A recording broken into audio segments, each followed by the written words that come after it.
Pažymėk 3 lygius skaičius. Na, kad būtų paprasčiau ir iš karto mes pamatytumėm, kurie čia lygus, įkeliame kiekvieną tą prieš šaknį esantį skaičiuką po šaknies ženklu.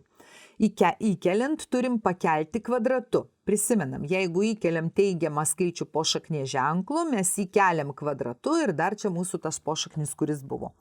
Tai čia bus 8 kvadratu 64 kart 3. Na, aš nedauginu, pažiūrėsiu, gal čia man ir neprireiks dauginti. Dabar čia 3 įkeliu 9 kart 8.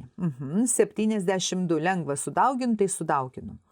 Čia įkeliu 9 po šaknies ženklu, bus 9 kvadratu 81 kart 2. Čia ir taip yra šaknis iš 72. Puiku, jau 2 vienodus skaičius radau, B ir D vienodą. Ir dabar pažiūrim dar trečią variantą. Čia įkeliu po šaknies ženklų 2 kvadratu 4 kart 18.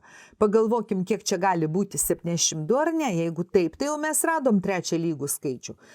4 kart 10 – 40, 4 kart 8 – 32, 72. Štai aš radau 3 lygius skaičius. Jie yra B, D ir E eilutėje.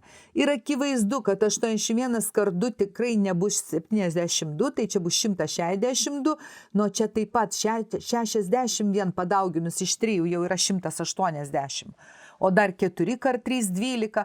Taigi tikrai jau kiti skaičiai nebus lygus šakniai iš 72.